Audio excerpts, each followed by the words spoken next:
Watch your drill.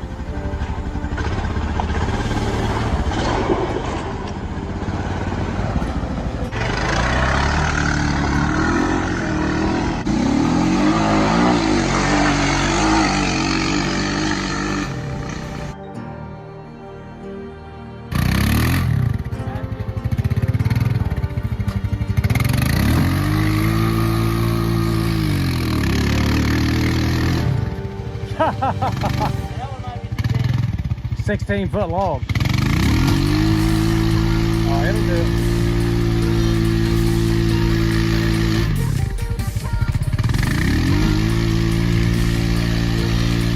Oh, he's gone. Big old 16-foot log. Cold start. Let's see how it starts.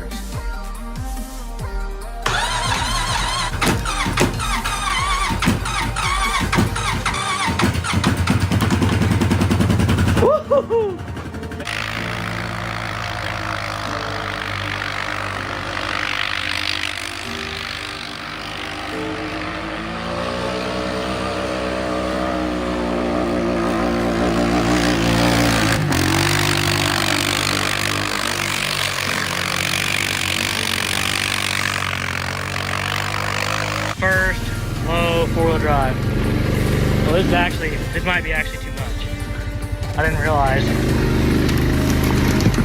Woo, nothing's too much for the Honda Rubicon. Now that's a load. Yeah, that right there is a load of logs right there now.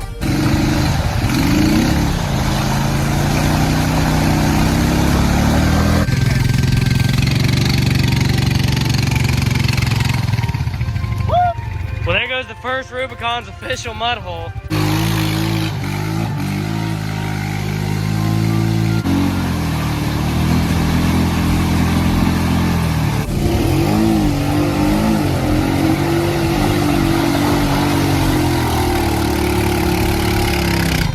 There we go. Oh my God. Jesus. Jesus, go to this side, look.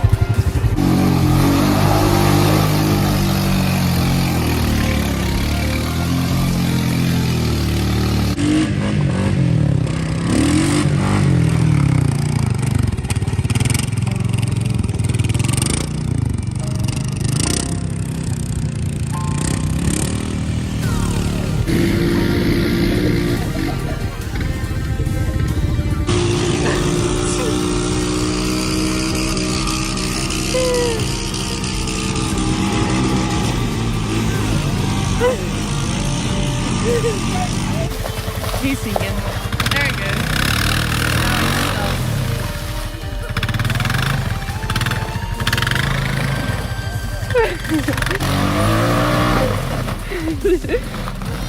That's not good. Now my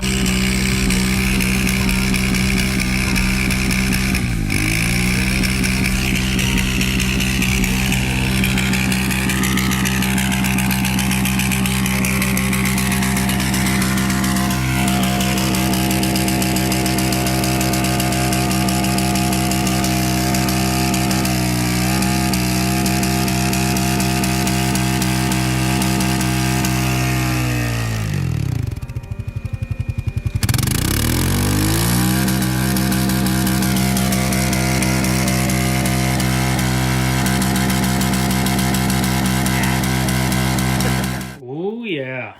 That's a nice Rubicon.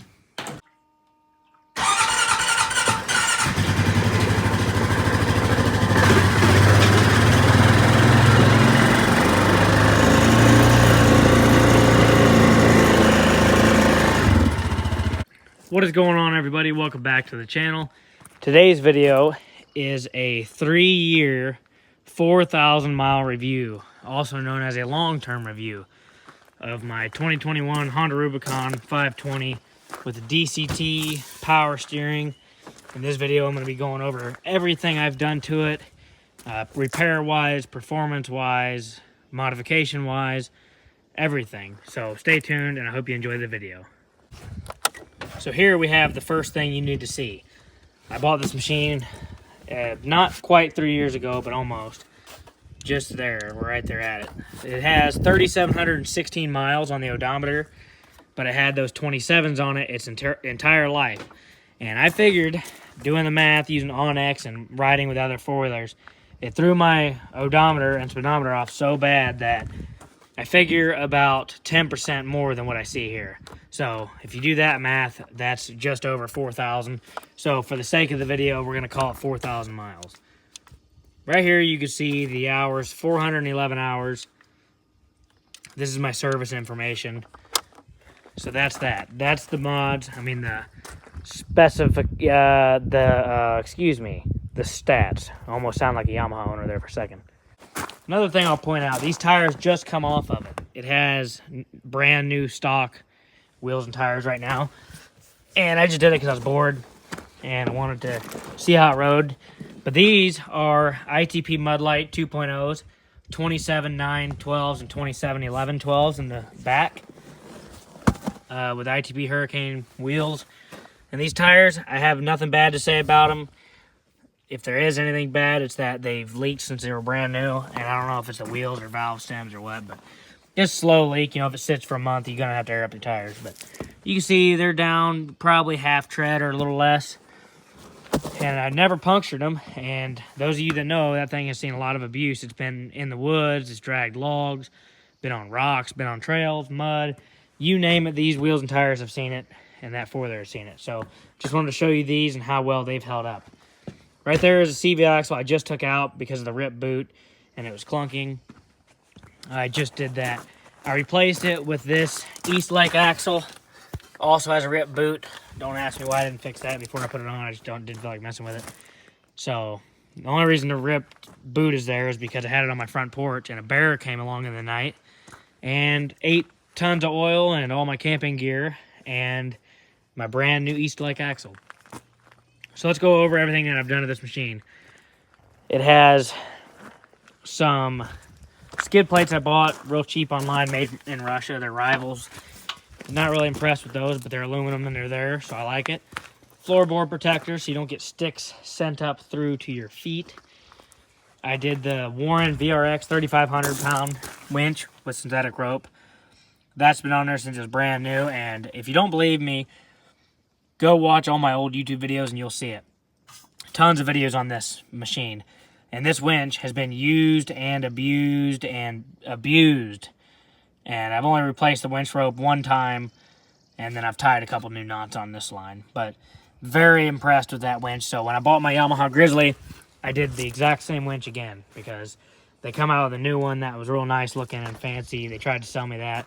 I said, give me what I had before. So that's a 3,500 pound winch, a little overkill for a four-wheeler, but, you know, I've never maxed it out, and it's worked perfect, so couldn't be happier. Next up are these Vessel Power Sports 8-inch dual LED light bar headlights. They're super nice. If you want a set of those, or if you want any Honda accessories, go to vesselpowersports.com. I'll have it pinned in the comments. Use code JMT05. And now you'll get 10% off your order. So go check the website out. They have everything you'd ever imagine for Hondas, from the 4Traxes all the way up to these. So whatever you want, check out that website and get you some goods. Anyways, moving right on along. I just did those wheels. That was it, really. And that's it. Everything else is all stock. I had to replace a wheel bearing on the front left when it was brand new with 400 miles on it. I would say they're probably working on being due to be changed again now. And then that one CV axle is a blown boot. As far as maintenance goes, I've done 2 diff fluid changes front and rear. I've done probably 4 or 5 oil changes, if that. One time I went like 2,000 miles on oil. Since the very first oil change, this machine has seen nothing but Rotella T4, 15W40. Even when it got down to negative 20 degrees, I cranked it up and it ran fine. So that's what I've ran for it, and it's done me very well. Any other problems as far as they go and stuff that might be potentially going bad, the rear end sounds like it makes a lot of bad noise. Now, I would not be shocked if this thing croaked over dead tomorrow. And I know it's not the craziest high miles for around here in Montana, But if you know what I've done with this thing, I mean, I've dragged 20-inch diameter logs or 16-foot long and yanked and backed up, yanked, rolled this machine, flipped this machine, mudded this machine. It's done everything you can imagine. So the rear end's probably due. It's leaked, seeped a little bit of oil out of that gasket for a long time. And somewhere on the engine on the other side of like a plug, there's a little bit trying to come out of there. I've had no issues with the DCT besides an occasional glitch. I've had no issues with any of my factory lights. All my storage works.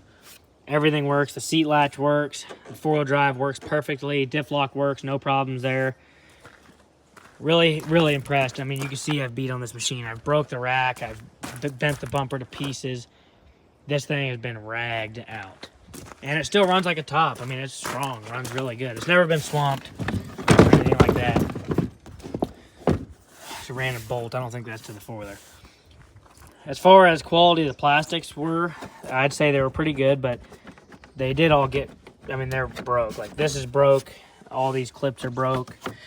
This main piece is broke and zip tied, and a lot of that's just because of the abuse, I mean, I'm sure. But since it was new, these plastics, I've always had issues with the tabs breaking off.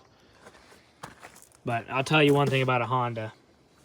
I have a Yamaha Grizzly right now, a 2024.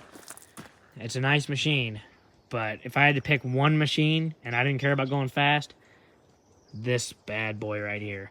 You cannot kill this thing. I mean, I have abused this machine, and it runs perfect. Shifts smooth as butter, everything. So the top speed on these machines is about 47, 48 with the stock tires. Now, of course, when you have those, it'll read like 45, 46, and you're going about 52. That's what I figured. Now, the gas tank, I think, holds like 4 gallons almost. And you can easily, if you ride the roads at 40 miles an hour, I've gotten 120 miles on a tank. So that's pretty impressive. That's better than what you'll get out of any bigger machine. So keep that in mind. I've pulled my enclosed trailers with OSB. So much tongue weight, the fenders are, I mean, it's squatted. This machine has seen a lot of hard work. I've done one valve adjustment on it. One valve adjustment, I believe. Squeaky bushings, that's been a part of nature from day one. Power steering feels a little weak, not as good as it once was. See, it still starts perfectly fine. The automatic, I'll show you, still cycles perfectly. Now, when these machines are cold, from the time they're brand new, they shift a little funny. See, and it's done that still brand new. But I'll ride it around, warm it up a little bit, and I'll be glad to show you how it shifts. Those of you, don't worry, we got riding videos coming soon, because look at the sky. It's supposed to be like 80 degrees next week, so I'm sure I'll get out and ride, and I'll be glad to make some videos on that. I can even make fishing videos now. So yeah, we're in low range. You see it shifts a little bit funny. Cold.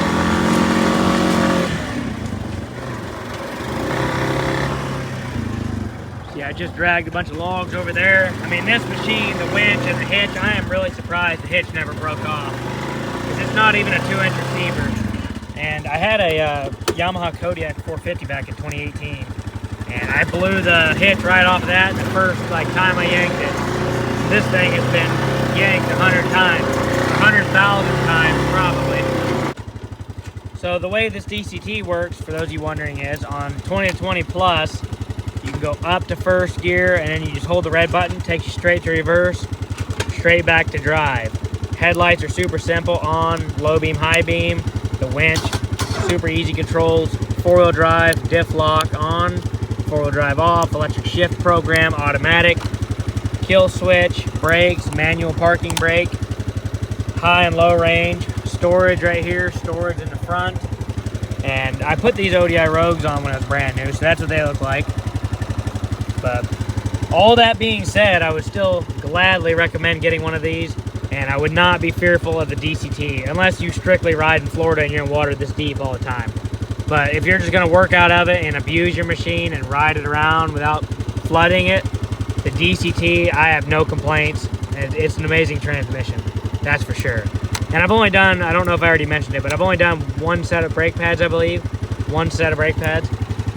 So, they last a while. This time of the year is so beautiful. I look forward to making videos like crazy. It's not smoky, it's nice weather. Beautiful. There's still snow up in the mountains in a lot of places, but I might try here in a minute to go up the mountain pretty far. And I bet I'll make it pretty far.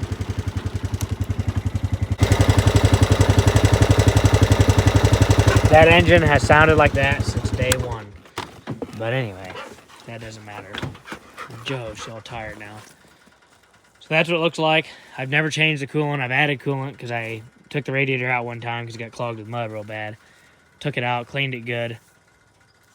One thing to mention on these Hondas, the maintenance, the ease of maintenance is insane. So if you want something you can work on yourself, this is the easiest machine. 30 seconds, you can have that center plastic off. You can change your oil. Everything's super easy. The diffs are easy to service. The Grizzly, for example, has a cartridge-style filter on the front of the engine that you have to take a piece of plastic off to get to. You need a 4mm Allen key, a 10mm socket, and an 8mm. The rear diff is a 6mm drain plug Allen key. The front differential is a 4mm drain plug.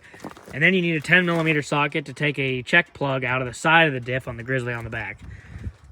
So that's that, right? The Honda is just extremely simple to work on. You can rebuild this whole top end in no time. I mean, they're very amazing machines. Another thing you have is these Pro Connect. I don't know what they call it. I think it's Honda Pro Connect. They make a lot of really nice accessories that latch quick release. So that's one thing I do wish I had on the Grizzly, was a way to attach my storage box really fast. On the 22 and up models, they discontinued this bar. And they say it was for bigger Pro Connect accessories along with the bar in the back. They discontinued that, got rid of it. So, you know, I kind of like the bars for my application most of the time. But if you get acquainted with the Pro Connect system, I bet you'll love it. The suspension on this machine rides really good. I mean, there's no complaints there. The Grizzly feels different. Feels a lot more bucky. I don't know how to put it. The Grizzly feels like it'll take you and toss your body off, and you'll never roll the Grizzly. This feels more top heavy-ish. Definitely easier to roll than the Grizzly around a curve. But nonetheless, handles very good, and you actually feel a little smoother over bumps, in my opinion. The seat's definitely more comfortable than the Grizzly. I love having a latching seat. You don't have to worry about that blowing off. The video comparing the Grizzly and the Honda is coming soon. I just have been waiting till I got very familiar with the Grizzly first before I started calling it out on stuff. And I've got some things to say about it now, but that's all going to be in that video. And we'll do a very in-depth comparison. Speed, durability, everything I can think of, reliability. I'm going to compare them. And the Grizzly's at over 1,100 miles now in less than 3 months. Right here on the Honda is where your oil check is very simple. Very easy to get to. You have a nice screw-in dipstick, unlike some other ones that just sit there. Nice cover, easy to take on and off. You will lose that if you go in a lot of deep water. This machine, surprisingly, I've never lost that. My previous Rubicons, I've lost these 10 times. I mean, they just get lost. I prefer this style of foot peg and floorboard. I like it being deep like that. Some people don't. They think it's too rough on the bottom of their foot. I'm always wearing stiff boots and stuff, so it doesn't really bother me. Wearing Crocs, yeah, it's not the most comfortable when you stand up. I just like this deep floorboard so you can put a bunch of chains or whatever you want right there. Super nice. The fender coverage is very nice. All this mud is from back when I had the bigger tires on it. Even with the bigger tires, you still can ride this without getting totally covered in mud. This is a lot of mud, so yeah. But the Grizzly going on the road, this ain't a Grizzly comparison, but I'll go ahead and spoil it. The Grizzly, when you're going down the road, throws rocks like crazy, throws mud and water. Even if you're not riding in mud, just riding down a wet road will get you soaking wet from here to your butt, right there. I'm honestly half tempted to buy another Rubicon just because of how nice they are. I'd like to start over and not abuse one so bad. This is like the 4th one I've had, and I'd like to get another one. Definitely would do it all over again if I had to. I just have the Grizzly because I like speed, and for where I ride up in the mountains and on the roads, I need a little bit more top speed. And they discontinued the Honda Rubicon, so I'm going to keep my eyes peeled for 2025 or 26. If they come out with a 700 or something like that, something more power, you bet. I'm going to jump all over that Honda.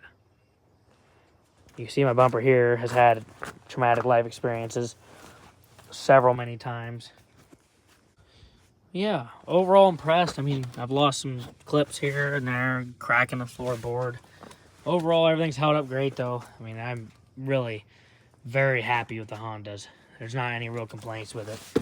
If you're thinking about one, I'd recommend it. For the money, yeah, you pay for them, but you get exactly what you pay for. Reliability. There's nothing, and I stand behind this in my opinion. I mean, in my opinion, and it's really a fact, but you know, you can't call it a fact. So I'll call it an opinion. In my opinion, there's no machine on the market that's built to the same standard as a Honda. The Yamaha guys get all offended at me all the time because, you know, I mean, yeah, Yamaha guys, because, you know, I bought a Yamaha and I joined the page on Facebook and make YouTube videos, join the Yamaha community. And they don't like what I have to say sometimes, but it just is what it is. You know, every machine has its issues, for sure, but if you want a machine that's pretty much bulletproof and is indestructible, you get yourself one of these. I've heard people say a Yamaha Grizzly is a Honda with power. That is the most incorrect, false crock of crap I have ever heard in my life. That Yamaha's nice, it's powerful, it rides good, but it is not built anywhere. I would say it's not even close. Not even close to as well as this. It's not built near as nice, near as good a quality. The way the plastic fits, I mean, this one's all brutalized and it still fits better than my brand new Grizzly. This is tight up here, you know. The Grizzly, this is all loose. That's all for the Grizzly comparison, but Can-Am has their issues with their belts, probably. And the 700 Can-Am seemed like a hard, good bargain, you know. Hard to beat for the money and the power you get and all the accessories and options and stuff. The racks on the Honda, the steel, everything is just wow. So calling this calling the Grizzly, or I've seen people call the new Can-Am 700 a Honda with power. No, it ain't. It ain't. Now, I'm not saying all these other machines are garbage. I'm just saying they're nothing like a Honda. I guarantee you, if you take a Grizzly or a Can-Am and do the stuff I've done with this to one of those, there's just no way it would hold up. You can see it's getting pretty better now. It's still a little cold. Watch out, dog. I don't want to run you over.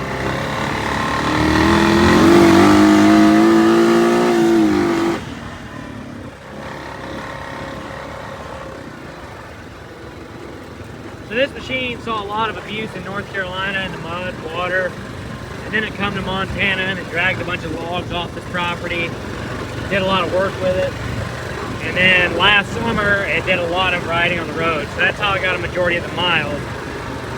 It's going to slow down now because I have the Grizzly, but I'll still make a lot of videos on this machine. I still love it, it's still my favorite, and I plan on using it a lot still. There will be videos on it, for sure. Still yet to come. I'd like to start doing some stuff to it. I'm debating snorkeling it now. I never really wanted to do that, but now that I have the Grizzly for trail riding, and I might end up getting another new four-wheeler here soon, and you know, I'll just have machines for trail riding. And this will be around the house, work and play in mud, water, stuff like that. That's the plan with it. There it is in all its glory. So I know this video is pretty short, but hopefully you absorbed enough information and everything you needed to know to convince yourself whether to buy or not to buy one of these Hondas. I would 100% give you the go-ahead if you want advice from anybody for a four-wheeler. I have ridden these machines all my life, extremely difficult, a lot of hard terrain, very hard on stuff. You can buy one of these bad boys. There ain't nothing built like it. Just take a look at it. I mean, look at that. There's nothing like it on the market. I don't believe there is. So, if you enjoyed the video, please leave a like and subscribe. Don't forget to check for the pinned comment down below, Vessel Power Sports, code JMT05. Get 10% off your order, and I guarantee you, you'll be satisfied. So, stay tuned for the future content of the Grizzly and the Honda Rubicon.